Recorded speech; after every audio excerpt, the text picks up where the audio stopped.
देवात कया जाती आवडी चित्ती देवाची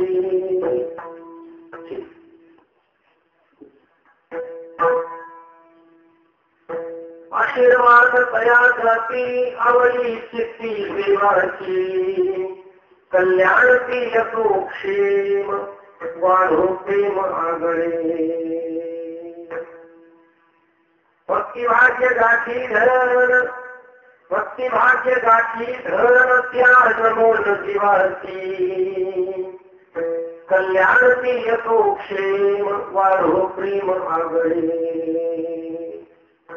तुका म्हणे हरिचेनाथ तुका म्हणे हरिचेनाथ तेथे आस सकळ कल्याण ती यतो क्षेम वाढो प्रेम आगळे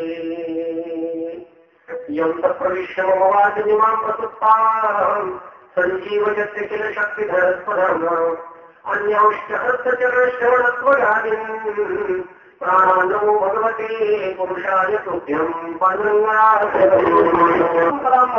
जगत्प्रदेशं विधिन्द्रादिदेवैकदास्तु यमानौ समाधिस्तमूर्तिं भजे ज्ञानदेवं नमो ज्ञानेश्वरा नमो ज्ञानेश्वराय मृत्युदारास्तु पाण्डवेवा मुक्ताबाई नमो त्रिभुवनपावनी आद्यप्रिय ज्ञानी देवाची नमो सद्गुणो तुकया ज्ञानदीपा नमो सद्गुणो सच्चिदानंद रूपा नमो सद्गुणो भक्त कल्याण मूर्ती नमो सद्गुणो भास्करा पूर्ण कीर्ती आशीर्वाद तया जाती आवडी चित्ती देवाची कल्याणती असो प्रेम वाढो प्रेम आगळे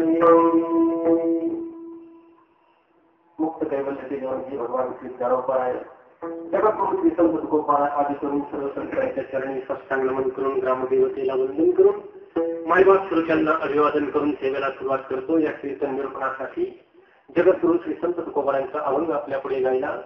या अभंगामधून तुकोबाराय आशीर्वाद आणि कृपा या दोन शब्दाचं रहस्य स्पष्ट करून सांगत आहेत.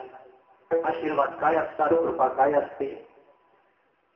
आशीर्वाद देण्याचं किंवा कृपा करण्याचं सामर्थ्य कोणत्या महात्म्यामध्ये असतं, ते सामर्थ्य त्यांच्यामध्ये काय येतं, कसं येतं, त्या आशीर्वादाची मनुष्य जीवनामध्ये काय आवश्यकता आहे, ती मिळवण्यासाठी आपल्याला काय करावं लागतं, कृपाशीर्वादाचं जीवनातलं महात्म्य काय आहे आणि ते मिळवल्यानंतर सामान्य जीवच तो पण अद्भुत अशा अवस्थेवर कसा पोचतो, आशीर्वादाचं आपल्या जीवनामध्ये अमल झाल्यानंतर काय त्याचे फायदे होतात. आशीर्वाद या एका शब्दाभोवती फिरणारं चिंतन मला सांगायचं आहे. कारण आपल्या सगळ्यांच्या जीवनामध्ये कृपा आणि आशीर्वाद याची फार आस्था आहे. त्या दोन शब्दाची प्रत्येक जण इच्छा करतो.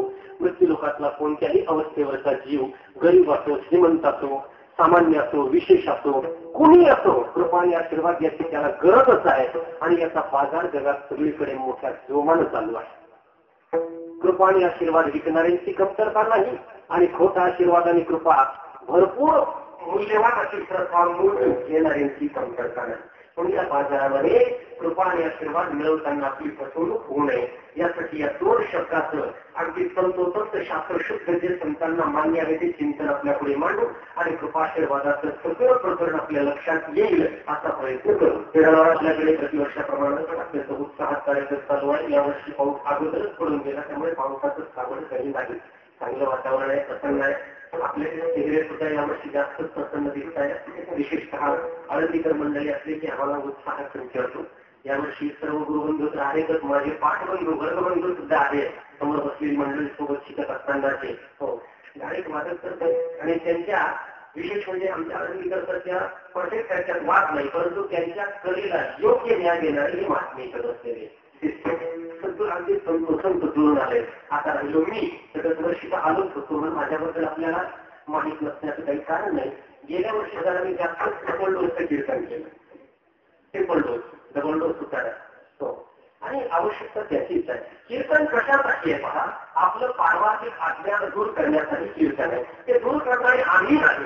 संतांनी वाङ्मयामध्ये जे काही लिहून ठेवलेलं आहे सत्य तत्वज्ञान, ज्याला सत्शास्त्र आपण म्हणू, ते आपल्यापर्यंत पोहोचवणारे आम्ही मध्यस्थ आहोत. कारण इतर क्षेत्रामध्ये मनुष्य जरी साक्षर झाला, ज्ञानवान झाला, बुद्धिमान झाला, तरी 3 बाबतीमध्ये समाज 99% आज निरक्षर असलेला दिसतो. त्या 3 गोष्टी म्हणजे, त्या 3 गोष्टीबद्दल समाजामध्ये कमालीची निरक्षरता आज आहे. ते म्हणजे संत, धर्म आणि देव. या 3 गोष्टीबद्दल आपल्याला यथार्थ आणि अगदी परफेक्ट असं ज्ञान नाही. संत म्हणावं कोणाला, धर्म काय आहे, देव नेमका कसा, त्याचं स्वरूप काय, या मुख्य गोष्टी अध्यात्मामध्ये कळणं आवश्यक आहे. म्हणून कीर्तनाची परंपरा. कीर्तन कशासाठी आहे? मनुष्याच्या अंतःकरणातील परमार्थ विषयक म्हणतो. व्यवहारातलं अज्ञान दूर करायचं काम कीर्तनकारांचं नाही. ते चालता झालं तर झालं.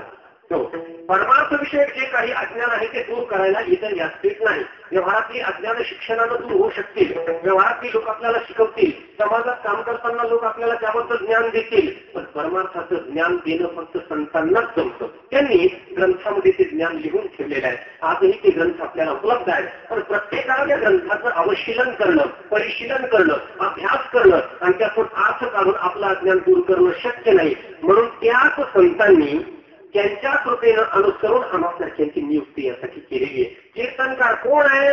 संतांच्या कृपेनं ओतप्रोत भरलेला आणि त्यांचं तत्वज्ञान जगाला सांगण्यासाठी पात्र ठरलेला, जो त्यांनीच नियुक्त केलेला आहे, तो कीर्तनकार.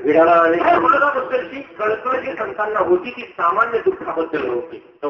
जगातील लोकांचं पारमार्थिक अवघान होऊ नये, पतन होऊ नये, पारमार्थिक दृष्ट्या माणसाचं नुकसान होऊ नये, त्याच्या श्रद्धेचं कधीही अपहरण होऊ नये. कारण श्रद्धा ही गोष्ट अशी तुम्हाला सांगतो, श्रद्धा जसं एखाद्या दाम्पत्याची तरुणांनी उपवर झालेली मुलगी जितकी महत्वाची तितकी श्रद्धा महत्वाची. उपवर झालेली म्हणजे लग्नाला आलेली मुलगी. लग्नाला आलेल्या मुलीबद्दल पिता नेहमी सावध असतो, तिला कुठं द्यावं. वरपरीक्षा तो बारकाईनं करतो, कोणाचा आहे, कोणत्या खानदानाचा आहे, मामा कुठले आहे, काय शिकलाय, कुठे नोकरी करतो, शेती कशी करतो, दिवसा कसा वाटतो, रात्री कसा वाटतो, हा सगळा अभ्यास करून मग नंतर अगदी छातीवर दगड ठेवून पूर्ण विश्वासानं तो कन्या देतो. असं म्हणतो का कोणी रस्त्यानं चाललेला, काय इकडे पोरगी जातो घेऊन, असं होतंय का कधी? होत नाही. आणि कधी सगळं काही जरी असलं आणि संबंधात थोडस जरी ऊन असलं तरी 100 शेकडो एकरची शेती सोडून देतात लोक, मोठी नोकरी सोडून देतात, देत नाही. ते इतकं बारकावा एवढी कुळाची शुद्धता पाहण्याचं कारण काय? आपल्याकडे एक प्रथा आहे, मुलगी एकदा दिली ती योग्याच्या ठिकाणी जर विनियोगित केली गेली, कन्यादान योग्य मुलाच्या ठिकाणी जर झालं तर तिचा प्रपंच होतो, नाही तर चुकीच्या जागेवर जर केली तर ती परत येण्याची शक्यता असते. परत आलेल्या कन्येला परित्यक्ता म्हणतात आणि परत आलेल्या कन्येचा पुनर्विवाह होत नसतो, तिला लांछनास्पद अशा प्रकारचं जीवन जगावं लागतं. हे झालं कन्येबद्दल. आता ऐका, श्रद्धा सुद्धा आपल्या अंतःकरण रूपी उदरामध्ये जन्मलेली आपली मुलगी असं समजा. श्रद्धा उपवर होते, परमार्थाचं मनुष्याच्या श्रद्धा अंतःकरणात नेहमीच असते, पण तिला परमार्थाबद्दल आस्था निर्माण होण्याचा काही काळ असतो, तिला श्रद्धेचं उपवर होणं म्हणा. सत्वगुणरूप पित्याच्या उदरी श्रद्धारूपी कन्या जन्मते आणि ती जन्मलेली उपवर झालेली श्रद्धा कुठं नेमके समर्पित करावी यासाठी ती तगमग करीत असते. उपवर मुलगी जशी पतीच्या प्राप्तीसाठी अंतःकरणात तळमळत असते, तसं उपवर झालेली श्रद्धा, वयात आलेली श्रद्धा आपल्या समर्पणासाठी प्रतीक शोधत असते. चुकीच्या ठिकाणी जर समर्पित केली आणि चुकीच्या जागेवर जर श्रद्धा ठेवली आणि मनुष्य परमार्थामध्ये जर वाटचाल करू लागला, त्या जागेचे दोष एकदा जर लक्षात आले, आपला श्रद्धाविषयी किंवा श्रद्धास्थान जे असतं ना, ते जर चुकल्या गेलं तर श्रद्धा माघारी येते आणि माघारी आलेल्या श्रद्धेला परित्यक्ता श्रद्धा म्हणतात. एखाद्या ठिकाणाहून जर श्रद्धा उडाली तर पुन्हा दुसरीकडे लवकर बसतच नसते. तो माणूस नास्तिक होतो, त्याचं पारमार्थिक पतन होतं.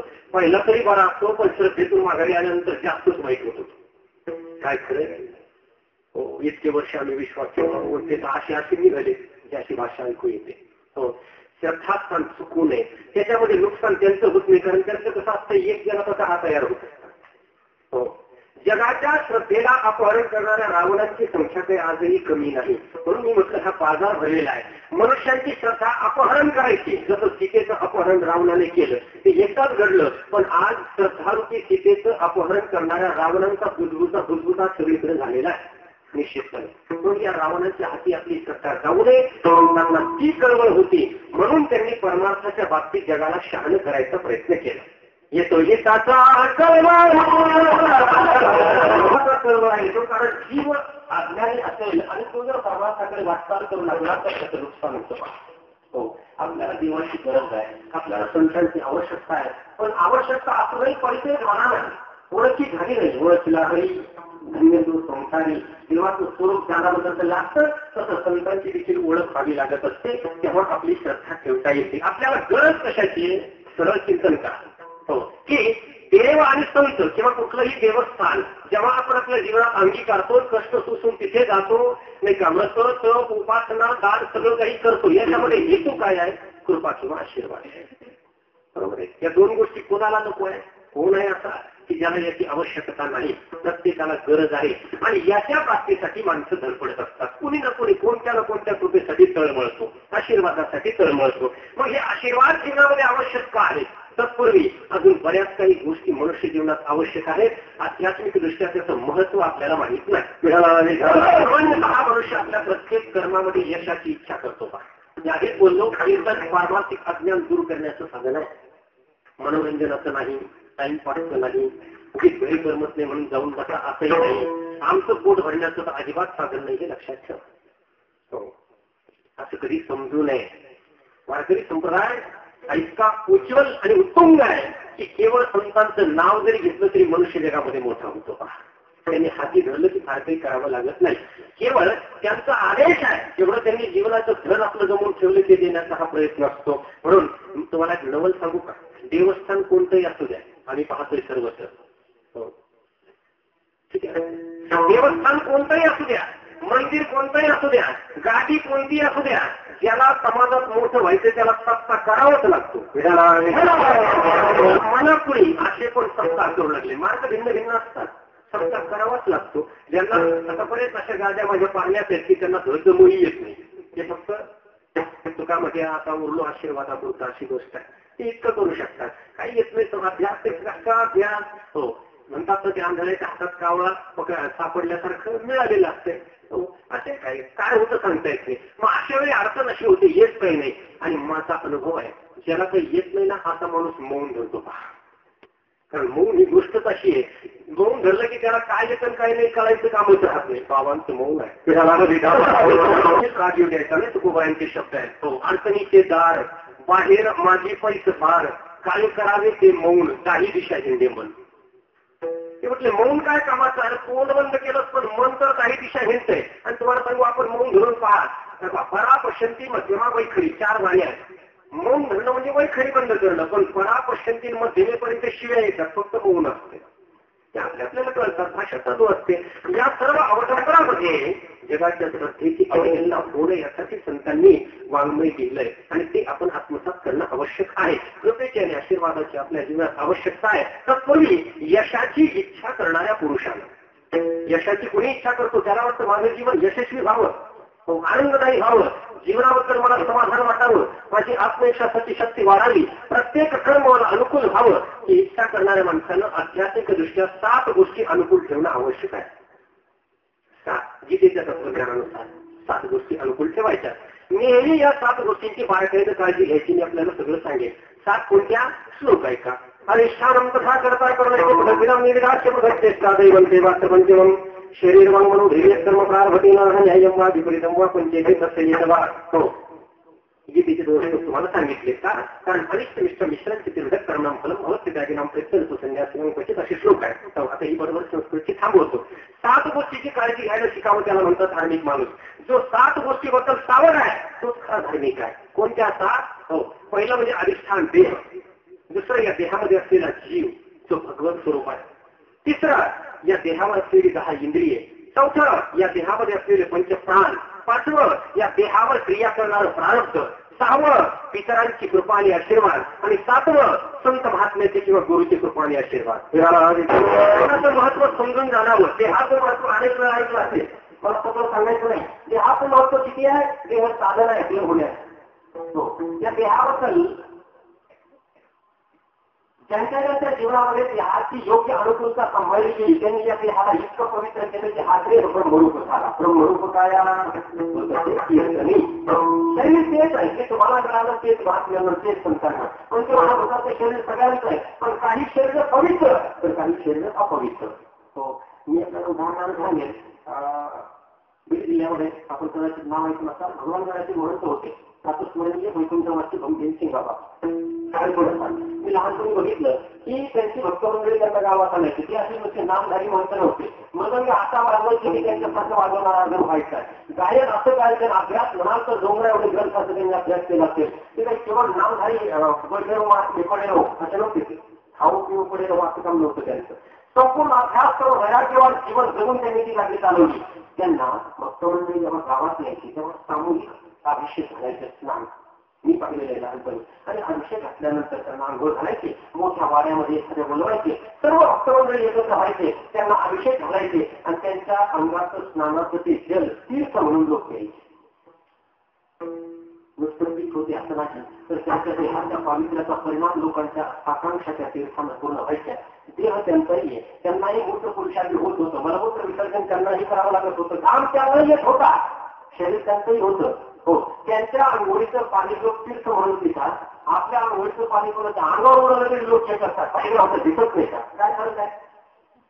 शरीर तरी करायचे नाही. त्यांना महात्म्य कळलं, त्यांनी ते पवित्र ठेवलं. आपल्याला महात्म्य कळलं नाही, आपण बलिष्ठ ठेवलं मात्र पवित्र ठेवलं नाही. बलिष्ठ असणं म्हणजे पवित्र असणं असं नाही. पावित्र्य हे अंतःकरणामध्ये असते, देहाच्या आतमध्ये. देह पवित्र ठेवायचा कसा ठेवा? देह पवित्र ठेवावा लागतो. कारण माणसाला किंवा इतकं तरी जाणावं की या देहामध्ये कोणत्या तरी कोपऱ्यात कुठं तरी एक आत्मा आहे की ज्याच्यामुळे आपण जिवंत आहोत. परमार्थाच्या छोट्या छोट्या गोष्टी मनात ठासून घ्या. हो, आपण दुसऱ्याकडे देव म्हणून पाहतो, कुठे कुठे हो देव आठवणी पण आहे. सर्वीकडे शोधता शोधता कधी इकडेही पाहावं की काही काहीतरी आहे की ज्याच्या आत्म्यामुळे मी जिवंत आहे आणि इथून काहीतरी जात आहे ज्याच्या जाण्यामुळे मी मरतो. ते जे आहे ते काय आहे? आपण कशावरून जिवंत आहोत असं आपल्याला वाटतं. ज्याच्यामुळे जिवंत आहोत ती चेतन आहे, तो देव या देहामध्ये आहे. ते एका मुखाने संतांनी सांगितले पहा.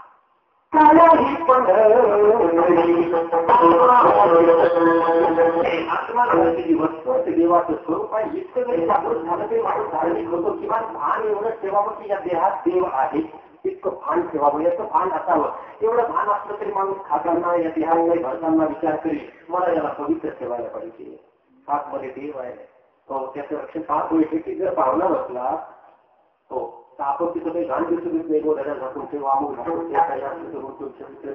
का पाहुणा आला चांगला माणूस आहे घाण दिसू नये. त्या सामान्य पाहुण्याची जर एवढी काळजी घेतली जाते तर विश्वाचा स्वामी अंश रूपाने या देहामध्ये विराजमान आहे. आणि एवढा विश्वास जरी झाला तरी काहीतरी शक्ती वाढते जीवनामध्ये. देव जास्त करणार म्हणजे काय म्हणून देवासाठी इकडे पाळावं लागते. आणि मग एखादा माणूस होलसेलर असतो त्याचाही चुकीचं आहे, पण तो जरा जास्त होलसेलर असतो.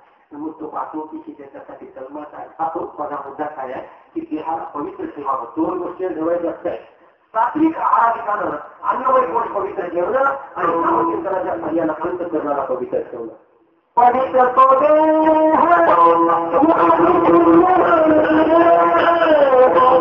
देहाला पवित्र ठेवावा हा मुद्दा आहे. देहाला पवित्र ठेवायचं पहिली गोष्ट आहे सांभाळायची परमार्थिक दृष्ट्या. दुसऱ्यांदा मिळत नाही ते सांभाळावंच की नाही. हे एकदाच मिळत आहे, रिपीट करता येत नाही. कपडे बदलण्यासारखे शरीर बदलता येत नाही. जाऊ द्या, ही गाडी खराब झाली दुसरी घेऊन ती खराब झाली. देहाच्या बद्दल माणसाला विचार करावा की जगातल्या सगळ्या वस्तूच्या उपभोगाचं मुख्य साधन देह आहे. हा धोका नाही तर काही नाही. लोक आपल्याशी गंमत करतात केवळ याच्यामुळे. प्रेम करणं, चर्चा करणं, बोलणं, जीव लावणं सगळ्या गोष्टी देहाला होतात. घरी पाहावं देहावरून देवाशी संबंध आहे, आपलं सतीयांशी संबंध आहे. नुसत्या जीवाचा संबंध कोणी मान्य करीत नाही. कदाचित आपण मेलो, आपला देह लोकांनी जाळून टाकला ना तरी घरी संध्याकाळी 10 वाजता घरी जायचंय लोक शिरी नसताना. तुम्ही जा बरं दरवाजावर थाप मारा, मी आलोय बायको लावायचं, मी आलोय दरवाजा उघड. दरवाजा तो उघडायचे पण मोठ्याने खरे आपण ती जे आलेले असतो तेच आपण खरी आहे. हे खरं नाही. याला आल्यानंतर त्यालाही कोणी ओळखत नाही. वेगळी काम आहे, वेगळ्याला किंमत आहे, आजकाल कोणी ध्यान देत नाही. म्हणून गेला संभाळा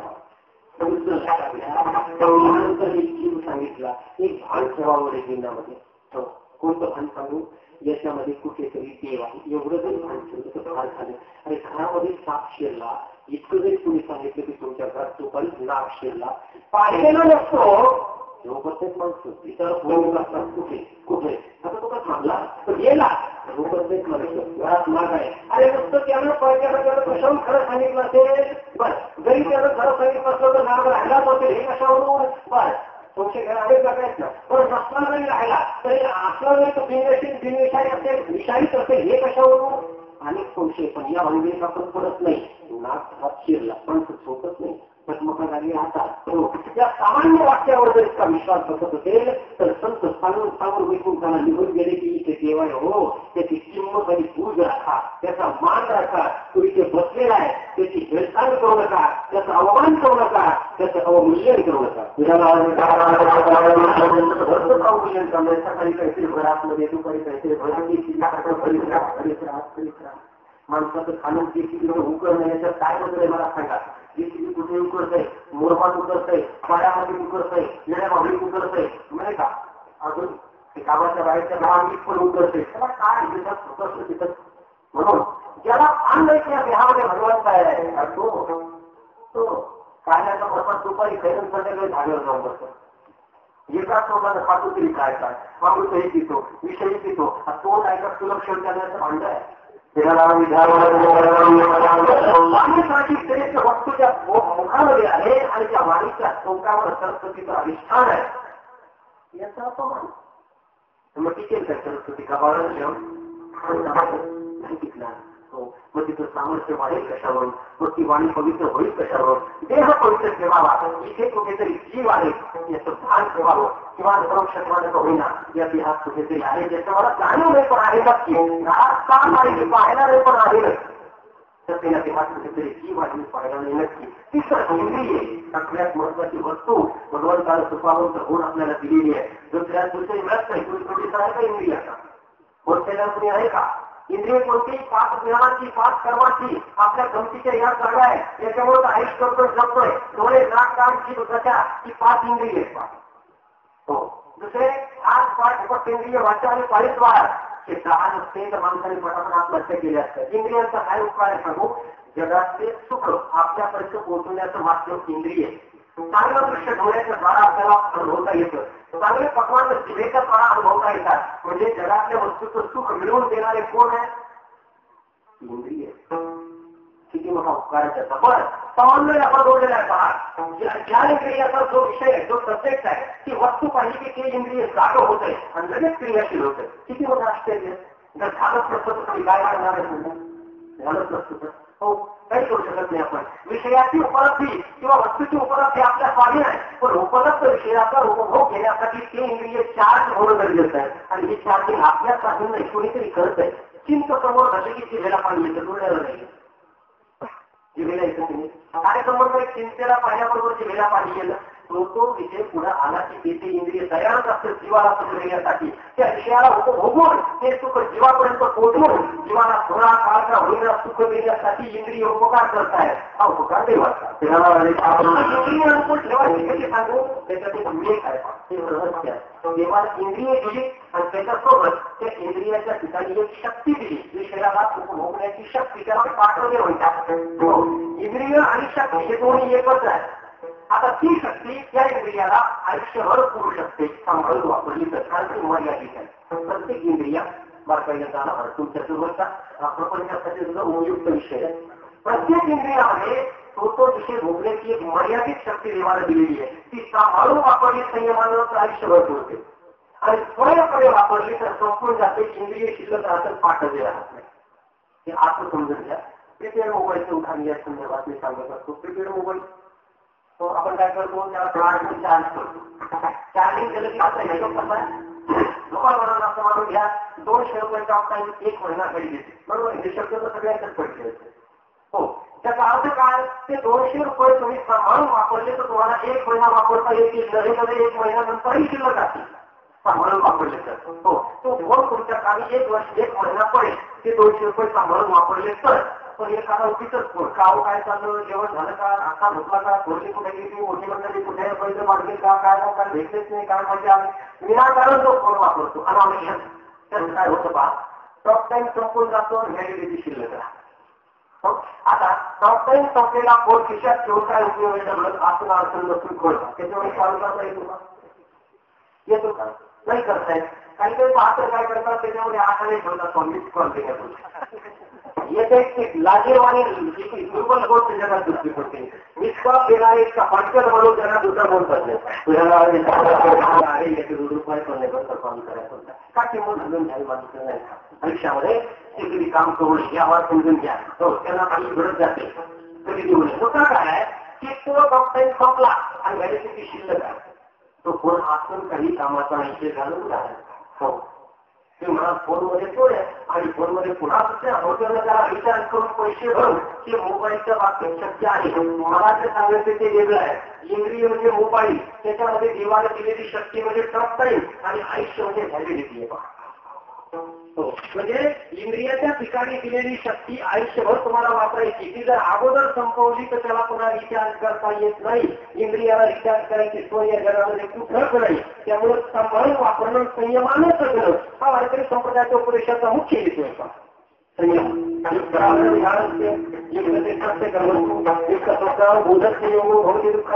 इंद्रियांचं संवर्धन असं करा. माझ्या बालपणी आमच्या गावाकडे सत्य कथा आहे. एका 65 वर्षाच्या व्यक्तीला मुलगा झाला. 65 वर्षाच्या व्यक्तीला मुलगा झाला. हो, बरं तुम्ही मला झाला म्हणजे काय, हुबेहूब त्याच्यासारखाच घशाला तसा. हो, संशयाला जागा नाही. या घटनेचा अनेक लोकांनी अनेक प्रकारचा अर्थ काढला. 4थ्या बाजूला मुलगा झाला तो, 4थ्या 65व्या वर्षी. हो, पण मला याच्यामध्ये अजून एक रहस्य घडलेलं दिसतंय. 65व्या वर्षापर्यंत मूल निर्माण करण्याची क्षमता त्या माणसाने टिकवून ठेवली, हे नवल आहे. 40च्या पुढे हरिहरी होणार आहे. मी सांगतो, आजची समाज व्यवस्था जर पाहिली तर 40च्या पुढे माणसं पुरुषत्वानं शून्य होती. असे स्वराज्याची पद्धती चाललेली. पुरुषत्व दिन होऊ लागलंय. वर्तमानपत्रांच्या जाहिराती जर पाहिल्या ना पुरुषत्वासंदर्भातल्या, हे खा, हा खा, हा प्या, हे औषध घ्या, बाबा अमुक आले, कमवून दिले, हे वाचून वाटतंय माणसं खरंच पुरुषत्व ही व्हायला लागले का. जगाचा प्रवास नसून सकाळ पकडी चालला की काय. पूर्वीच्या काळामध्ये आपोआप व्हायचं, स्वरामध्ये मान मर्यादा असायची, एकत्र कुटुंब पद्धती असायची, काही विशिष्ट जीवन होतं, मर्यादेला आपोआप नियमन व्हायचं. माणसं धार्मिक होती, त्यांना सणवार करायचे, त्यांना पर्वकाळ करायचे, एकादशी करायची, सोमवार करायचा, सगळ्या गोष्टी ते नियंत्रित करायचे, व्रतस्थ असायचे. आता कुठलं काय, अनुशासनाने एकादशी कर. हो, सगळी एकसारखी परिस्थिती, इंद्रिय नियमन आवश्यक. 4थी गोष्ट, या देहामध्ये 5 प्राण आहेत. प्राण, प्राण, अपान, ज्ञान, समान, उदान, या पंचप्राणाचं पोषण योग्य आहार आणि योग्य पद्धतीने करायचं असतं. प्राणांची कृपा याला म्हणतात. हो, पण भोजन करताना एक भावना हृदयात असावी लागते. खायचं म्हणजे नुसतंच व्हायचं नाही, पोटाला भरल्यासारखं. येरवेच्या पोटभरी साममस्तकाची परी, फुकटचं असलं की भर किती काही उपयोगाचं नाही. पंचप्राणाचं पोषण होतंय. हो, अशनाची निभावके, हरपता प्राणकोके, येरा भागो मोठके अशनकरी. प्राणांचं रक्षण आहे म्हणून धार्मिक माणसं किंवा वैदिक लोक जेवण करताना आपोषण घेतात. पण पंचप्राणाचे संकल्प मनामध्ये म्हणतात. त्यांची भावना काय असते की मी पंचप्राणरूप अग्नीमध्ये अन्नाचं हवन करतो आहे. ते प्रकारचं हवन आहे. चौथ्यात त्यामध्ये वर्णन आहे कसं. हो, ते हवन आहे. ओम प्राणाय स्वाहा, ओम अपानाय स्वाहा, ओम व्यानाय स्वाहा, ओम समानाय स्वाहा, ओम उदानाय स्वाहा, असे पंचप्राणाची आहुती करायची. नंतर जेवायचं. पोटाला घालून उभ्या पळता पळता हे प्राणांचं पोषण नाही, प्राणांची अमुक पाय त्यामध्ये असो. प्राणांचं पोषण करून ऊर्जा रक्षण 5वं म्हणजे दैव प्रारब्ध. तत्पूर्वी या सगळ्या जीवन पद्धतीला तुकोबांनी एका चरणात बांधले पाहिजे.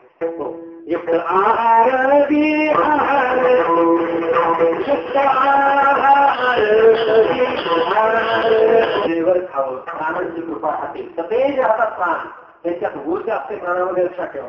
हो, उगीच मिळते म्हणून कधी कुठेही खाऊ नये. माणसं इतकी खायला लागली ना आजकाल, किती खातात किती नाही. हो, त्या अमेरिकेच्या अध्यक्षानं स्टेटमेंट दिलं तर मोठा राग आला आपल्याला.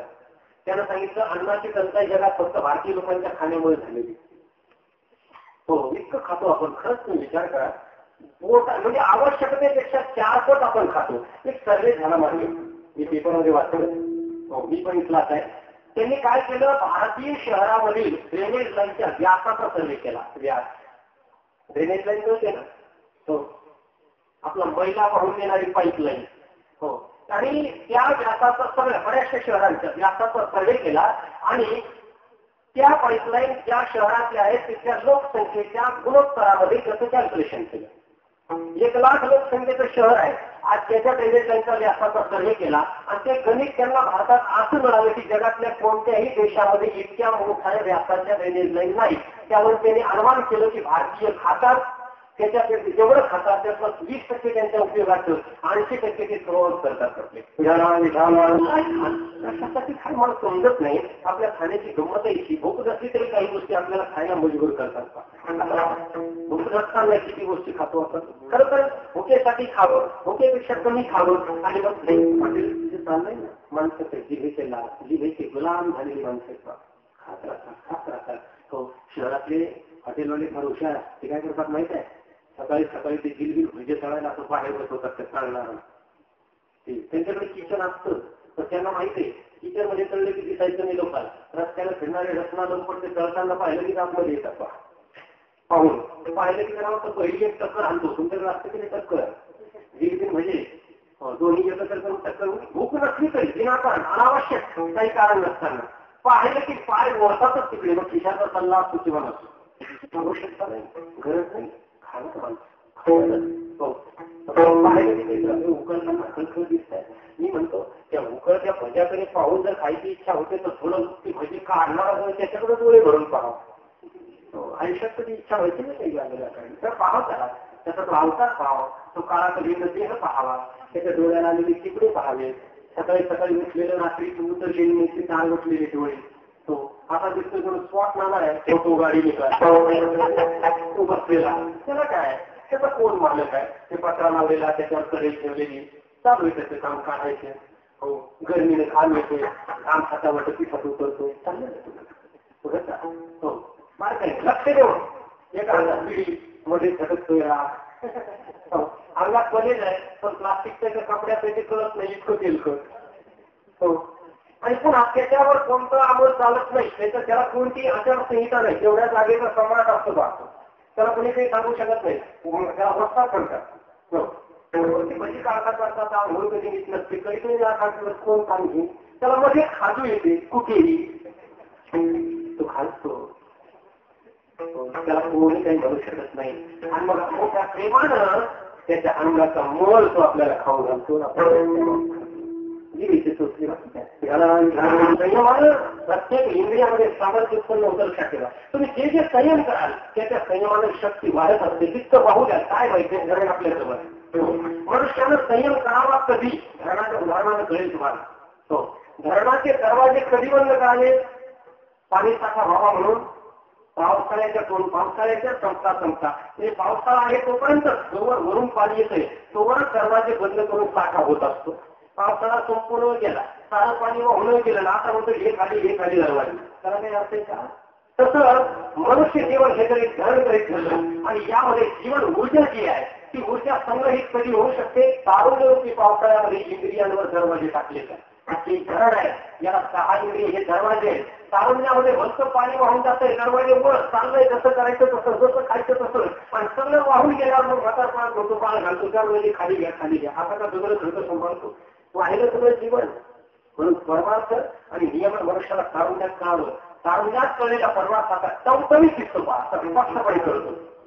मनुष्याच्या अंतःकरणामध्ये परमार्थ रुजला की त्याचं मुखमंडल दाखवतंय. महात्म्याला पाहिल्यानंतर माणसाला त्याची भीती वाटू नये, पाहतच राहावं असं वाटतंय. मी महात्मे पाहतो काही त्याच्या तोंडाकडे पाहिलं की माणसाला भीती वाटते, कधी तुझो खातो बघायला पाहिजे. आणि महात्मा का कोण आहे, आधीच तो तसा, पुन्हा डोळे उखून पाहतो असे नसतात संत. अरे त्यांचं मुखमंडल द्या, माऊलींच्याकडे पहा, विमल दिसेल, आनंददायक दिसेल, पाहतच राहावं असं वाटेल. ते मार्ग चांगले कुंभारची नाना आचार गौरव वसंत ऋतू हा प्रत्यक्ष जरी दिसत नसला तरी वसंत ऋतूचं आगमन झाडाच्या शोभेने आपल्याला कळतं. वसंताचे झाडाचे साधेपणे जाणे देही करणे सांगितले ज्ञान, तसं त्याचं अंतःकरण परमार्थ संपृक्त आहे, नित्यतृप्त आहे, निकही आहे, त्याचे इंद्रिय नियंत्रित आहे आणि त्याचं मुखमंडल आकर्षित दिसत असतात. आपल्याकडून नसते काय बाबो बापू काही अरे बाबू झाले ती इंद्रिय माझ्या लगेच सिद्धच होतं ते काय चाललंय ते बाबा अशी दिसतात ना वरून चालून झालेले काय बाबा आज एक झाले तू तुझ्यापेक्षा चांगला दिसतो प्रसन्न वेळा तर तुझा बाबा आहे ना जणू ब्रह्मचारी तो का वाढा एवढा म्हणजे माझ्या प्रत्येक इंद्रियाच्या शब्दामध्ये प्रसन्नता असण्यामध्ये प्रसन्नता नियंत्रणाचा परिणाम तुम्ही करून पहा. ब्राह्मणाची पोर काटवते दिसतात माहिती आहे आपले काय केव्हासाठी पहिले पत्रिका ज्यासाठी घातले कायम केव्हा तुम्ही तुम्ही का बरं करतोय का बोलत दिसतात बरं उठूनच पडतं ते लेकरू करतंय का नाही माझ्या पोतीच म्हणजे का आकाशातून पडलंय. हो पण का माहित आहे आहार शुद्ध आहे. हो सात्विक कमी तिखट आपलं नित्य याचा इकडून वाप तिकडून वाप नाकातून थोडातून हो जेवताना आणि सोडताना दोन्ही वेळा आग झाल्याशिवाय आपल्याला जेवल्यासारखं वाटतच नाही. काय मास झाल्याचं जास्ती वाटलं तिखट खाण्याची असं तिखट खाण्याचं माणसं पागलसारखी कशा करता कळत नाही. अशी उमललेल्या फुलासारखी ती ब्राह्मणाची लेकरं कोण खूप तुरपत्ती अरे ते घेऊन गेली पाहिजे त्यांनी आणि जर चुकून आपण घेतली तर त्याच्या कालावर जखम व्हायची इतके मोठ गरम असले आता तुला काय खर्च सापडायची तिथं आता काय पाणी वाहून गेलं जाऊ देऊ करणार भाग्यवान कारण तिचा पोरगा कोणी पकडून टाकला आणि त्याचा चेहरा मेलेला टाकला दिसणारच नाही. उलट त्या लेकरांकडे पाहून आरोग्याला आलेले दर्शनाचे लोक पाहतच राहतात बघतच राहते का वर्ष घेऊन घातल्यानंतर 1 वर्षानं आणून पहा निरवच दिसायचे अनुभव केले तुम्हाला. हो काय हो इथून गेलं तर कसं होतं बघा ना खायला काही फार मिळत नाही तिथं फार मिळते अशाचा भाग समजू नका तिथं नियंत्रण होतं एकतर संतांची भूमी त्यांची कृपा आणि त्याच्यामध्ये इंद्रिय निग्रह त्या सगळ्यांना ते जीवन घडतं असो. 5वं कारण मला सांगायचे कारण वेळ कमी माझ्याकडे प्रारब्धाचा आपल्या यश अपयशावर मोठा परिणाम आहे ध्यानात ठेवा. प्रारब्ध पाप पुण्याचं होत आहे पापात्मक असेल तर प्रतिबंध करत आहे तुका महिनार आणि पुण्यात्मक असेल तर प्रारब्ध आपल्याला यशाला सहकार्य करीत असतं. म्हणून आपल्या प्रारब्धामध्ये पुण्य नेहमी जास्त असावं नशिबामध्ये. म्हणून काय करावं पुण्य संपादन करायची कोणतीही संधी कधी सोडू नये. जिथं पुण्य प्राप्त होणार असेल ते आधी करावं आधी काम करावं ते महत्वाचं आहे की यशासाठी आवश्यक आहे. पुण्याचं काम करताना कधी मागे सरकू नये आणि पापाचं काम कधी उद्यावर ढकलावं. कारण मला फटाफट पुढे जायचंय पितरांचे आशीर्वाद मातेकडचे 3 पितर पित्याकडचे 3 पितर दिवंगत झालेले. हो या पितरांचे जे काही गृहस्थी धर्मामध्ये पितृकर्म सांगितलेले कारण लागतात चुकू नये. हो गृहस्थी धर्मामध्ये पिंडदान तर्पण श्राद्ध याच्या विधी सांगितल्या या गृहस्थ्याने केल्याच पाहिजेत. मातेकडच्या आणि पित्याकडच्या 3 पितरांच्या प्रित्यर्थ त्यांना होतं काय ते पितर संतुष्ट होतात आणि पितर आशीर्वाद देत असतात. ही एक संपत्ती जीवनात आवश्यक आहे. 7वी आणि महत्वाची संपत्ती जी आहे ती आपल्या जीवनामध्ये महात्म्यांचे साधूंचे आशीर्वाद असणं आवश्यक आहे. त्याशिवाय जीवन परिपूर्ण होत नाही. महात्मे आणि साधू किंवा संत त्यांच्या ठिकाणी आशीर्वाद देण्याचं सामर्थ्य असतं आणि ते आपण मिळवायचे असतात. मग ते महात्मे कोण आशीर्वाद देण्याचं सामर्थ्य काय येतं त्यांच्यामध्ये सांगितले असणार. पण सगळ्या संतांचे प्रतिनिधी या नात्यानं चुकवत आहे आपले आशीर्वाद कोणाला आहे सांगतात सगळ्यांना नाही सगळ्यांना नाही. कारण काय सांगेल पुढे तुकोबा बोलतात की आमचे आशीर्वाद त्याच मनुष्य जातील आहेत ज्यांच्या चित्तामध्ये किमान देवाची आवड तरी आहे. पहिलं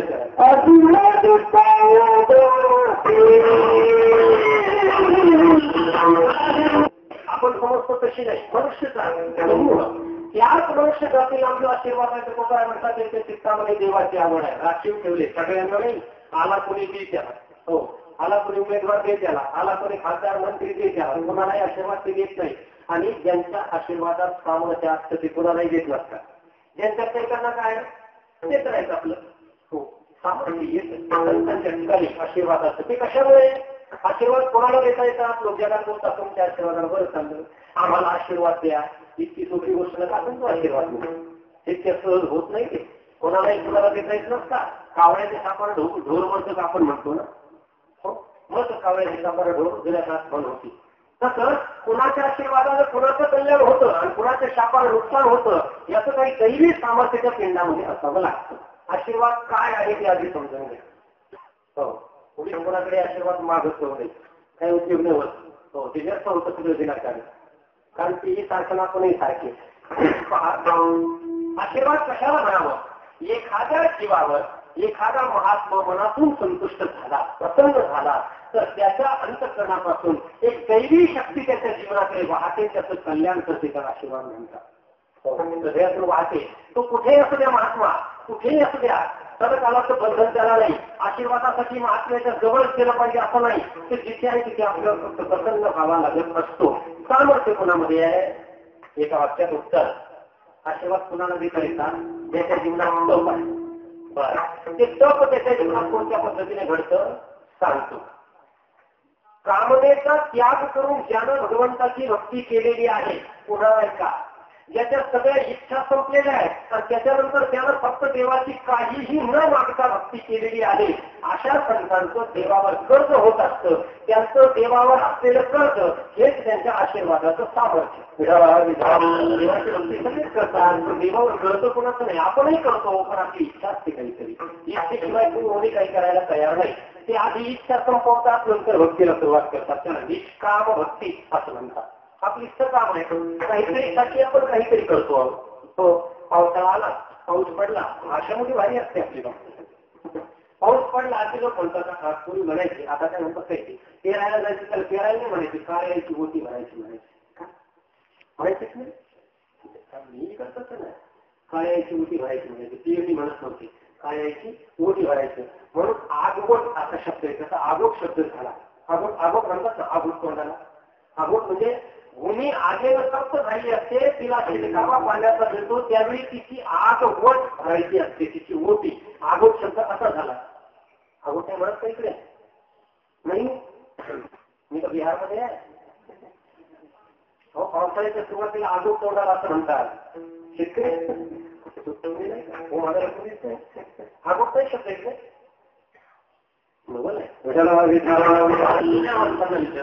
महाराष्ट्रात सर्वत्र वापरला जाणारा शब्द आहे. मुद्दा मला काय की आगीची मोठी भरायची असं जे म्हणतात ना, काळ्याची मोठी भरायची. आता म्हणत आपल्याकडे कोण काळे म्हणायला लागले, पण सांगायला लागले की बावडे करायला लागले लोक तसले काळे. हो, जीवनताईची काळजी उरलेली तर काळ्याची कोण काळजी करतो? आणि पहिले त्या भूमीला भाजायचे लोक. हो, पण भाषा पहा, काळ्याची मोठी एक म्हटलं, काळ्याची मोठी भरायची. म्हटलं मोठी भरायची तुला माहित आहे? हो, एका विधा केला ना, मग भूमीने एका मोठी भरणं झालं. पेरणीला मोठी भरणं म्हणतो. जर कार्याची मोठी भरायची तर वर्षाला भरणं, पाऊस पडल्यावर कशाला म्हणतो? तुला माहिती कर्माला मिळणार आहे म्हणून मोठी भरणं. ही निष्काम कर्म नाही.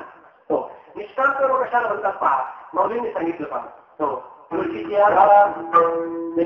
काय प्रतिपाळू तरी पाठाचा झाडीची जे तुळशीचा परिफळा फुला छायेचा आश्रय नाही.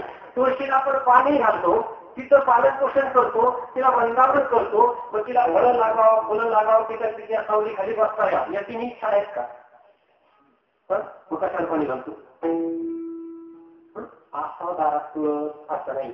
तुळशीचं आपण कसं रक्षण करतो, त्याच्या मागे कोणतीही कामना नाही, तसं देवाची भक्ती निष्कामतेने जो करतो त्याला आशीर्वाद देता येतो.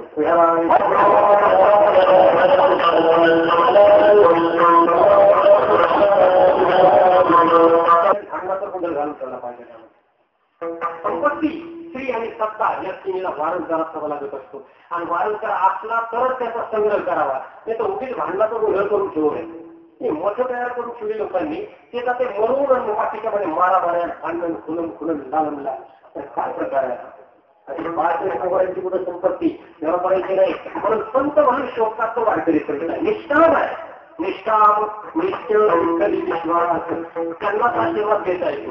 आणि त्यांची थोडी रिकामी येतोच विभागाला देवाच्या दारातून लोकांच्या दारात उभा आहे.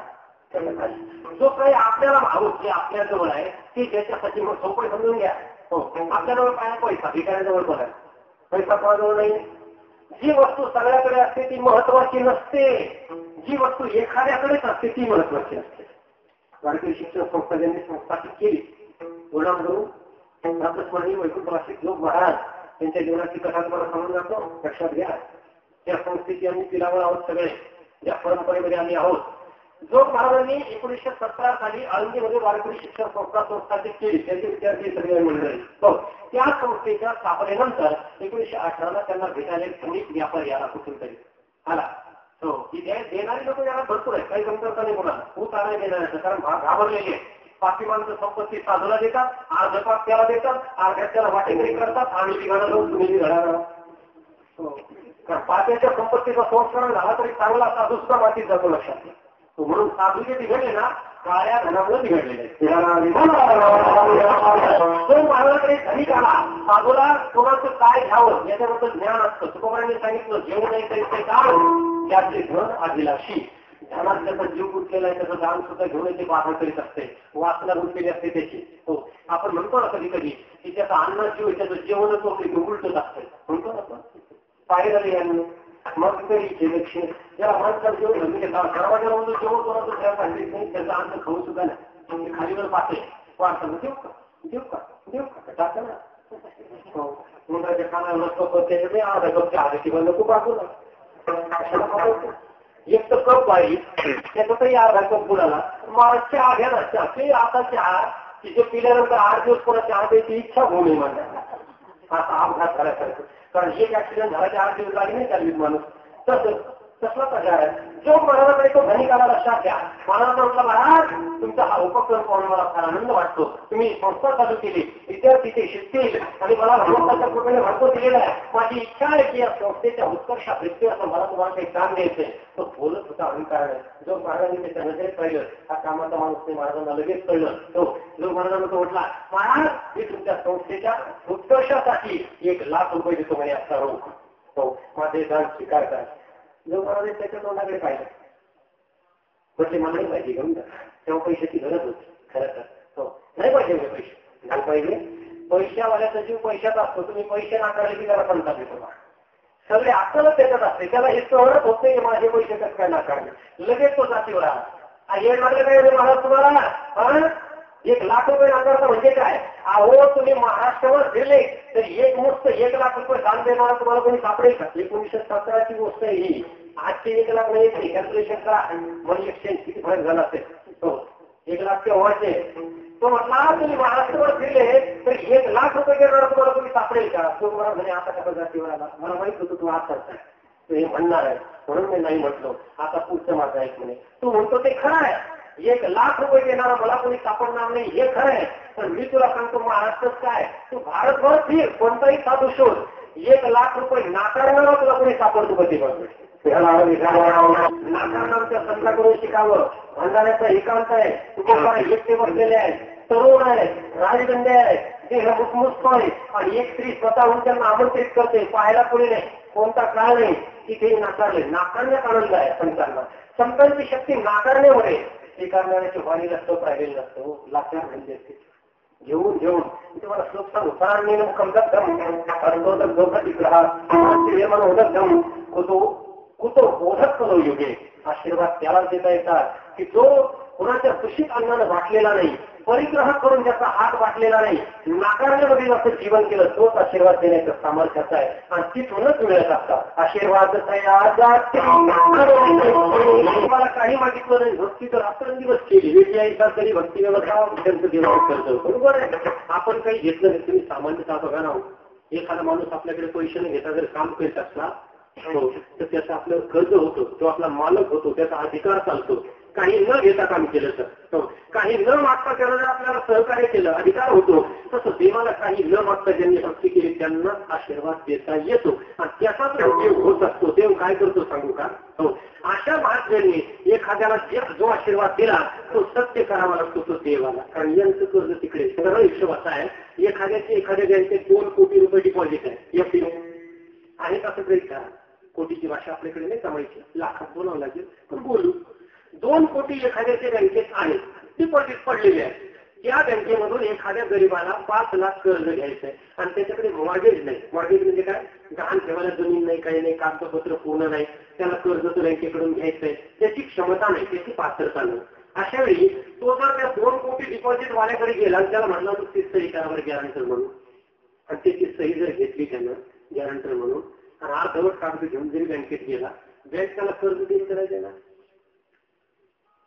हो, देईल नाव. असं काय करतात तुम्ही? टेन्शन काय घेता हो? मला तुमचा होकाराही कळेल ना नकारही कळेल. साधं घरी काय रोजच्या जमान्यातलं अहो 2 कोटीचा डिपॉझिटर जर आपल्याला गॅरंटर म्हणून मिळाला, जामीनदार, तर आपल्याकडे कागद नसली तरी बँक धावत पडत आपल्याला 5 लाख देणार नाही का? का? 2 कोटीचे थेट त्याच्यातले वादा करता येतील ना. तसं ज्यांनी सगळं आयुष्य देवावर ऋण करण्यामध्ये, भक्ती करण्यामध्ये घालवलं, त्यांनी एखाद्याला आशीर्वाद दिला तर देव नुसता वाटच पाहत असतो बा.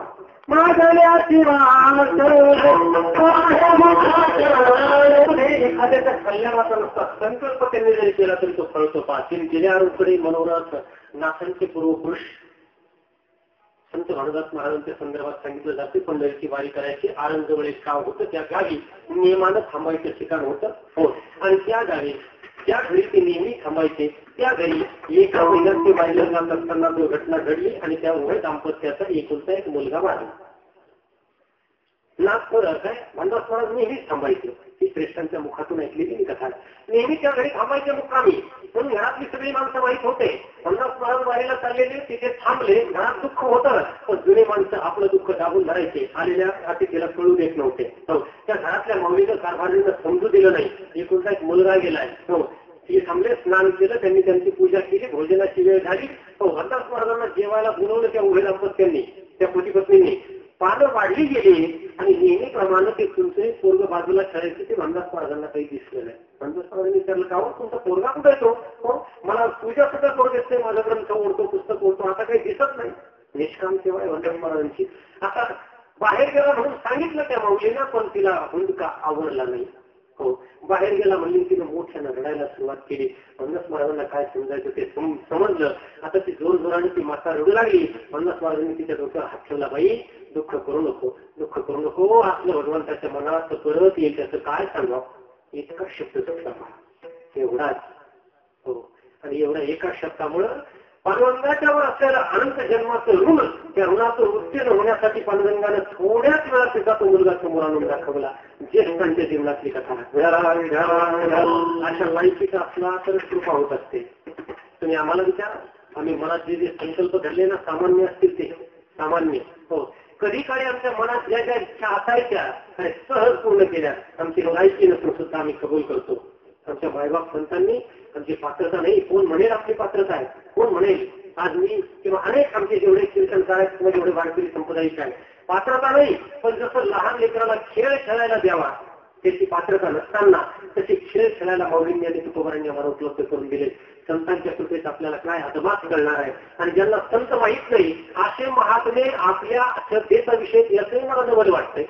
हो, असे की ज्यांना वारकरी संप्रदाय माहित नाही, ज्यांना संत माहित नाही, असे मला भेटतात. म्हणजे तुम्ही कुठले आता तुला आनंदीची काय करता तुम्ही, हे तुमचं काय आहे? चालवतो इथे काय म्हणलं, वा महाराष्ट्रात बसला तुला संत माहित नाही. थोड्या वेळात उठवलं तर मग माझं तिथं सुरू झालं असतं. मला काय, ज्याला संतांवर प्रेम नाही त्याचे काय मला मुक्ती घ्यायचे. तो कोणी असू द्या, हा पठ्ठ्याची मूर्ती जे आपण सहन करायला तयार आहे. चिंताही नाही किसको यार, काय मायबाप संत आहे त्यांनाच म्हणावं संत की ज्यांच्या जीवनात आसक्ती नाही, मोह नाही, लोभ अहंता नाही म्हणा. जे की विरक्त तोची झाला नाही, संत पण मिळत हाटी हिंदका कपाटी राणी. हो, तुका म्हणे मिळेल जीवाची यासाठी, त्यांनाच आशीर्वाद देता येतात. व कुणाच्या पायावर डोकोटीतून आशीर्वादाची इच्छा करू नये. हो, आशीर्वाद. आणि मग संत आशीर्वाद जेव्हा देतात तेव्हा ते आपली लायकी पाहत असतात तेव्हा पण.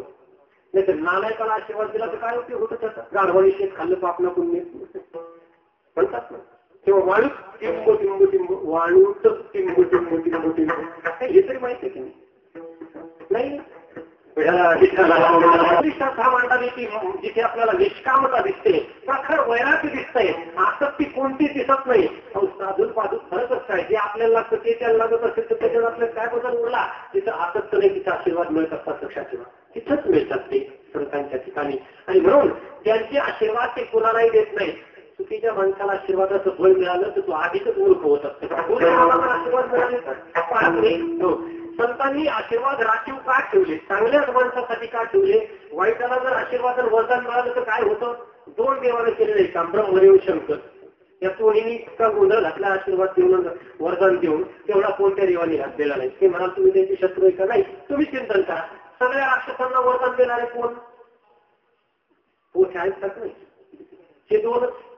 बरं, हे वरदान कशासाठी द्यायचे? त्यांचं नाव घेतो म्हणून. ओम ब्रह्मदेव प्रसन्न हो, ओम ब्रह्मदेव प्रसन्न हो. ओम ब्रह्मदेव प्रसन्न हो. अरे तुला प्रसन्न हो म्हणतो, पण तुला त्याला वरदान मागून काय करायचे याचा अंदाज घे. झाला प्रसन्न ब्रह्मदेव, काय पाहिजे घेऊन टाक. आणि मग ते राक्षस त्यांच्याकडून वरदान घ्यायचे, त्यांचं फळ घ्यायचे, जगात सज्जनांना ताप द्यायचे, ऋषींच्या यज्ञात खडा आणून टाकायचे, यज्ञ मोडून टाकायचे. यांना राक्षसांचा दोष नाही, यांचे बोलवते घरी हे दोन देव होते. मग ते राक्षस उन्मत्त झाले की महाविष्णूला अवतार घ्यावा लागायचा. नवल आहे, मला त्या भस्मासुराचं आश्चर्य वाटते. त्यानं वरदान घेतलं कोणाकडून? शंकराकडून. आणि मग लागला मग कोणाच्या इच्छा कोणाची होती? पार्वतीची इच्छा होती त्याला. पार्वतीची अभिलाषा झाली ती मिळवायची कशी म्हणून त्याला मी त्याच्याला शंकरला जळून टाकू. मग तप करून याची शक्ती घेऊन याला जळू, म्हणजे हमारी दिल्ली आमचे उपर मिळावं. म्हणजे आजच्या भाषेकडे सांगायचं तर त्यानं काय केलं माहित आहे का?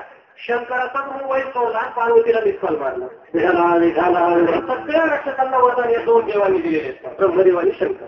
हो, आता ते घोडे होते म्हणा, कसे होते ते तुमचं तुम्ही पाहत बसा. पण त्यांच्या वरदानामुळे हिरण्यकश्यपासारखे मोठे राक्षस उन्मत्त झाले. त्यांनी जगामध्ये हाहाकार माजवला, मनुष्य जातीला सज्जनांना ताप दिला, देवाला अवतार घ्यावा लागला आणि त्यांचा निपात करावा लागला. शेवटी हेही त्यांना वैतागले. शंकराला पळवलंच होतं भस्मासुराने. शंकर पुढे भस्मासुर मला थांब म्हटलं, धोरणच पाहतो, मला तिकीट देतो काय तू? हे नाही समजलं. आपलं नाव घेतो म्हणून वरदान देणारे ब्रह्मदेव शंकर मला कसे वाटले माहिती आहे? लायकी नसताना. हो, उगा आपलं नाव घेतो म्हणून कोणालाही तिकीट असं दिलं जातं ना, त्याची लायकी आहे का नाही पाहिलं जाते, तसला प्रकार दिसतोय. मूर्ख पण आहे असं. हो, म्हणून संत तुम्हालाही आशीर्वाद देत नाही, लायकी पाहतात. आवडी शक्ती देवाची, ज्याच्या चित्तात देवाची आवड आहे, धार्मिक आहे, त्यालाच आम्ही आशीर्वाद देऊ तुकोबाराय म्हणतात. आशीर्वादाचं स्वरूप काय? दुसरं चरण. ज्यांच्या चित्तात देवाची आवड आहे त्यांना मी आशीर्वाद देतो, त्यांचं कल्याण असो आणि ते क्षेमवत कल्याण असो. कल्याण म्हणजे शुभेच्छांची पूर्ती. अंतःकरणामध्ये ज्या शुभ इच्छा असतात त्या इच्छा त्यांच्या पूर्ण हो असा आशीर्वाद देतात. आणि पूर्ण झालेल्या इच्छा क्षेमवत पूर्ण हो, कल्याण ते क्षेम रूपानं हो. क्षेम म्हणजे बरकत, सोप्या भाषेत टिकणं प्राप्त्य परिपालनाचे क्षेम शब्द प्रयोजन. जे आपल्याजवळ आहे, जे मिळालेलं आहे ते टिकणे म्हणजे क्षेम. त्याला आशीर्वादाची गरज आहे. कधी कधी नशिबाने मिळतं बा, नशिबात आपल्याला मिळतो, पण माणसाचा प्रयत्न नसतो, नशिबाने मिळतं, त्याला वाटतं मीच मिळवलं.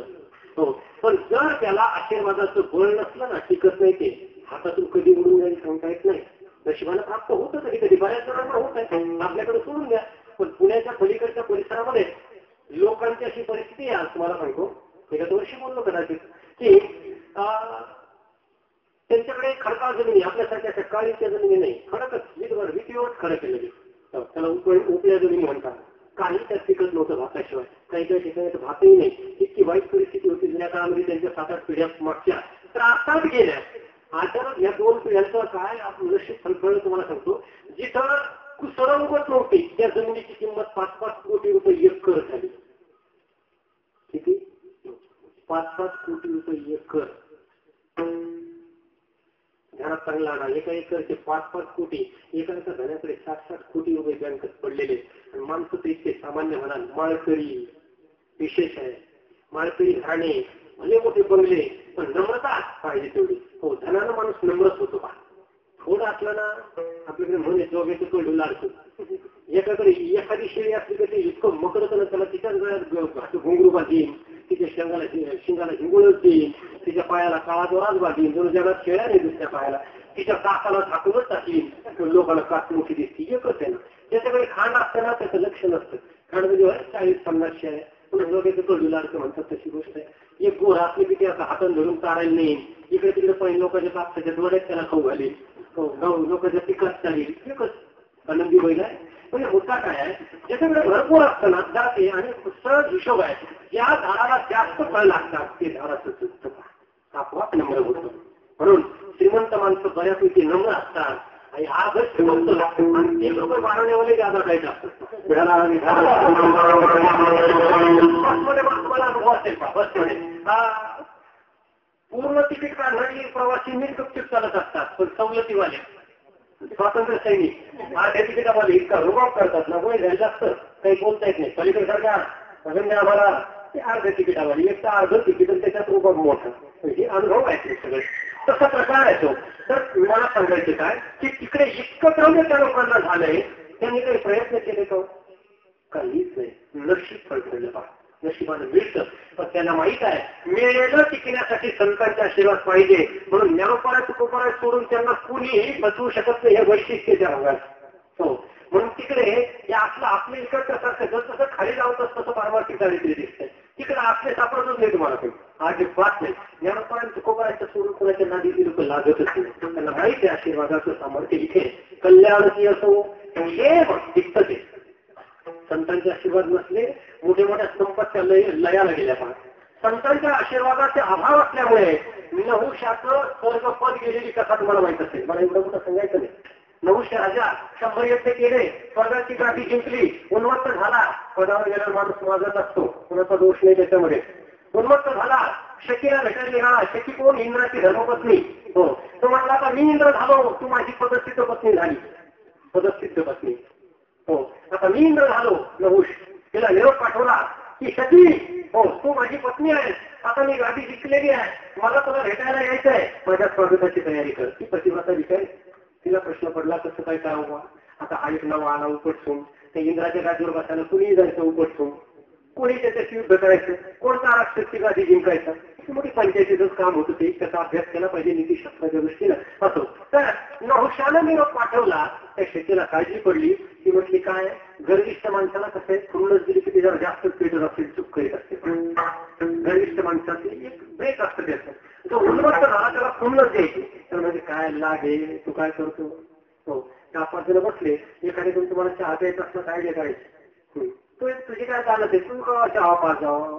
अरे कापलेल्या कणगळीवर टिंब टिंब टिंब नाही तर तू चहा पाजतो. चहा पाजणे म्हणायचं नाही, आता उलट चालायचं. उलट चाललं मग काय पाहिलं तू, अरे आम्ही एक कर जाऊ दे पण तो कर नाही जाऊ दे, अशी म्हण होती पूर्वी मराठवाड्यामध्ये. ते पाचतंय. शचीनं तेच केलं. शचीनं निरोप पाठवला नहुशाला की तुम्ही मला भेटायला या, मी तुमच्या स्वागताला ती पंचारती निरांजन घेऊन तयार राहते. तर तुम्ही पण एक काम करा, ज्या वाहनात बसून आजपर्यंत कुणीच आलं नाही अशा वाहनात बसून या.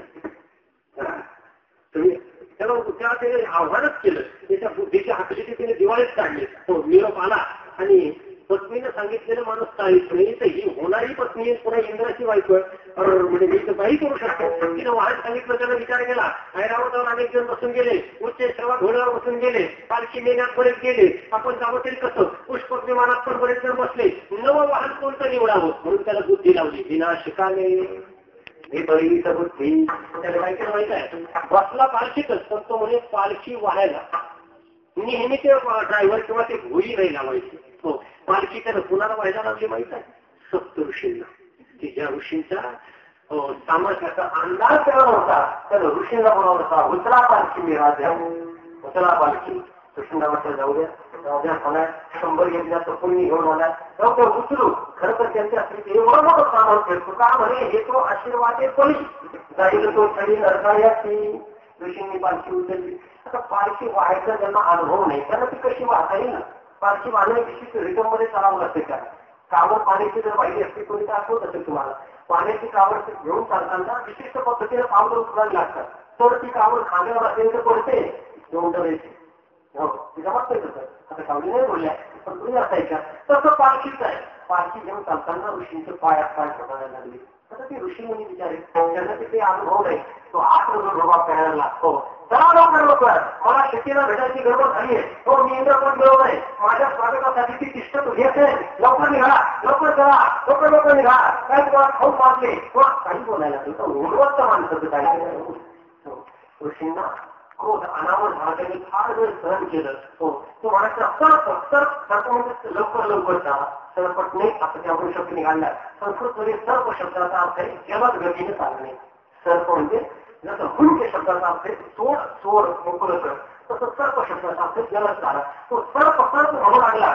ते म्हटले सर्प म्हणतो रागावले, पालखी खाली टिकवली. म्हटले तू भाग्यवान माणसा, 100 यत्न एवढ्या कष्टाला केली आणि गाडी मिळवली, पण मिळवल्याबरोबर तो उन्मत्त झाला. मारला तू, म्हणून आम्ही तुला शाप देतो की मृत्यू लोकांमध्ये तुला सर्पाची एवढी प्राप्त होईल.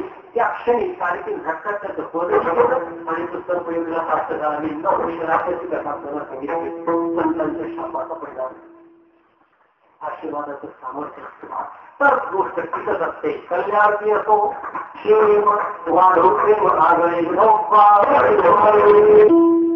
वेळ सगळ्यात महत्वाचा मुद्दा आशीर्वादाचा आहे.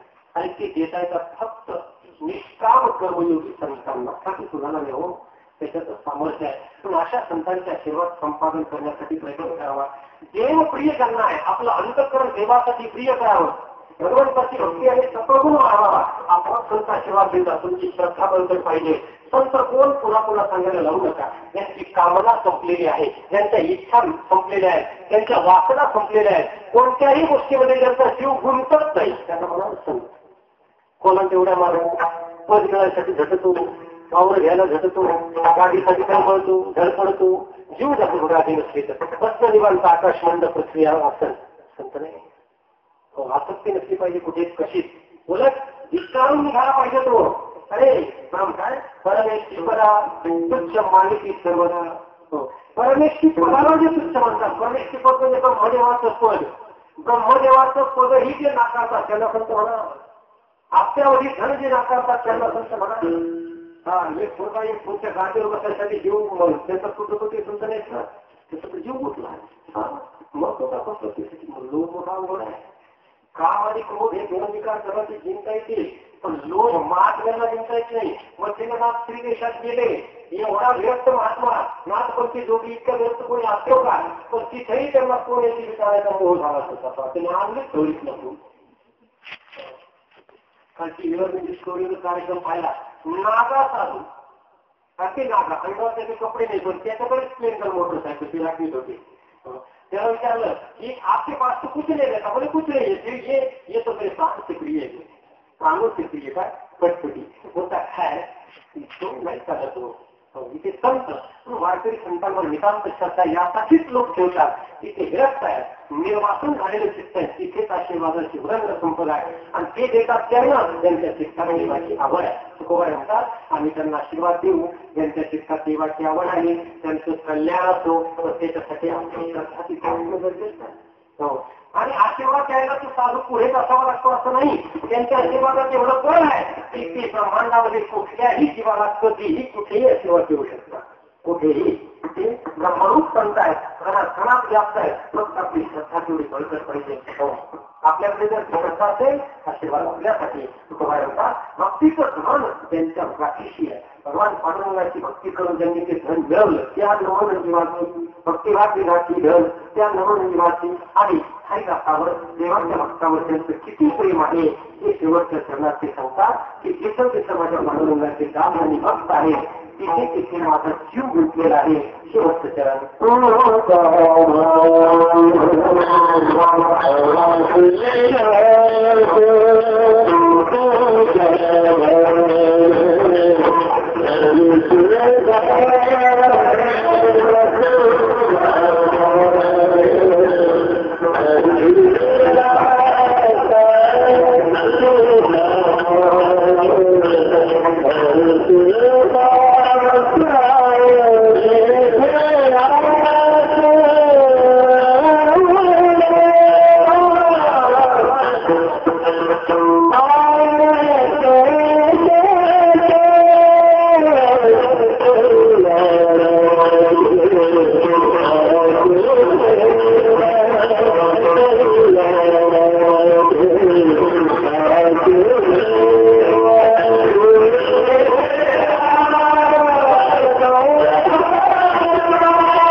ते आप सकळ, सकळ म्हणजे संपूर्ण माझ्या हरीचे दास पांडुरंगाचे भक्त जिथं जिथं असतील तिथं तिथं माझी आशा गुंतलेली आहे. असं वैकुंठातून उभारा बोलतात, ब्रह्मरूपतेतून बोलतात. म्हणजे अजूनही ते शोधतायत की आशीर्वाद देऊ ते कोणाला देऊ. रिझर्व आहे त्यांच्याकडे, तो अनुशेष भरून काढणारे कुणी होईना. रिझर्वेशनचं कसं असतं माहिती आहे, त्या जागा रिझर्व असतात पण त्या लायकीचा भेटतच नाही म्हणतात, पडून राहतात. त्याला शिकील असते 8 बाबा तू 45 वर्षाचा असला तरी चालते, बाबा तू 10-35% मिळवले तरी चालते, पण ये. पण ती 8 पर्यंत शिकत नाही. त्यामुळे रिझर्वेशनचा अनुशेष नेहमीच पडलेला असतो. त्याने इतका सवलत माणसाला घटाळ करते, सवलत असूच नाही. माणसाच्या कर्तृत्व शक्तीला बंद पाडत असते ती. उदाहरण म्हणजे तुम्हाला मी सांगितलं, एखाद्या कुत्र्याला तुम्ही रोज काला जर सुरून दिला ना, ते भाकरीचा तुकडा पाहता असं पाहतो, तिथंच बसत, त्याला वाटतं इथं यावं. एक म्हणला आमचं कुत्र इतकं शहाणं म्हणे, भाकरीच्या टोपल्यावर वाजत बसले ना अजिबात तोंड लावित नाही. म्हणलं ते शहाणं नाही, ते रेसावर झालं. म्हणला रेसावर कळतं कोटलं झालं ते, त्याला आयचं तिथं बसून खायची सवय झाली की कशाला उठून ताण घेणं टोपल्यापर्यंत जाऊन तिथं भाकर काय, त्याच्यामुळे ते उठत नाही. कामाचं नाही या गोष्टी. प्रयत्न हा बंद पडतो सवलतीनं म्हणलं. म्हणून सबसिडी घातक गोष्ट आहे. तुम्हाला सांगतो अजिबात मिळू नये. कोणी जर म्हटलं ना तुम्हाला लाईट फुकट देऊ, त्यामुळे फुकटे पाय फुकट देतो, कशाला उपकार करतो का? पैसे घे पण 24 तास फुकट कशाला देतो? आमच्या हातात पांगड्या भरल्या का आम्हाला प्रपंच नाही का करतायत, तुम्ही फुकट लाईट घेऊ नाही ते का खडी सोन. जुन्या लोकांना फुकटावर फारच प्रेम होतं पा. फुकट मिळत फुकट म्हटलं की देवाचा प्रसाद जरी असला तर उच्चांगाचे आम्हाला द्या, ओ मामा आम्हाला द्या, ओ मामा आम्हाला द्या. खात तिथे पोट भरतंय का त्यांना? या हातात पांगला तुम्हाला दुसरा असतो ना पुढं. सरकारने खडी चोर, दगड चोर, लाईटीचे खंबे चोर, त्याची गव्हाण कर, टेलिफोनचा खांबा कुठं पडलेला असला ते वाहन, कोठ्याला आडळ कर. त्याचं काय चोराचोरी पुरुषार्थाने गेलं बाबा प्रपंच. जाऊ द्या. माझा मुद्दा काय की मनुष्यानं आपलं जीवन आहे ना, संत जेव्हा आशीर्वाद देतात त्यांच्या आशीर्वादाच्या प्राप्तीसाठी आपलं जीवन समर्पित करावं. उगीच फुकट काही मिळेल कुठून याच्यासाठी भ्रमामध्ये राहू नये. संतांची कृपा जीवनामध्ये फार मोठी गोष्ट आहे. वारकरी संत त्यासाठी राखीव ठेवतात, राखीव त्यांच्याकडे आशीर्वाद आहे. वैकुंठामधून तुकोबाराय म्हणतात की मी आजही वाट पाहतोय की माझ्या कक्षेत कोण बसतो त्याला मी आशीर्वाद देतो. तुका म्हणे हरीचे दास तेथे आस सकळ, जिथे जिथे माझे हरीचे दास असतील तिथे तिथं आमचा आशिष आशीर्वाद. आशीर्वाद शब्दामध्ये शब्दाचं बीज सापडते. आशिष आशीर्वाद असं आहे. म्हणजे अजूनही आमचे आशीर्वाद त्यांनाच आहेत की जे हरीचे दास आहे. मूर्खांना आशीर्वाद आम्ही देणार नाही, कारण आमच्या आशीर्वादाचं फळ घेतील आणि पापात्मक कर्म करून जगाला उपद्रव करतील, त्यांना देणार नाही. म्हणून आशीर्वाद तया जाती अवडी चित्ती देवाचे. एवढं सांगायचं की आपणही निष्काम संत शोधा, ज्यांच्या जीवनात कामना नाही, ज्यांच्या कुठल्या इच्छा नाही, ज्यांना मानदंभ नाही, ज्यांच्या जीवनात संग्रह नाही, काही मिळवलेलं नाही, भक्ती तर चालू आहे पण देवाला काहीच मागत नाही, तप ज्यांच्या जीवनात भरपूर आहे, त्यांचे आशीर्वाद मिळवण्यासाठी त्यांना आवडतं तसंच जगावं, भगवंताची भक्ती करावी आणि संतांच्या आशीर्वादाचं धनी व्हावं. ज्ञानेश्वर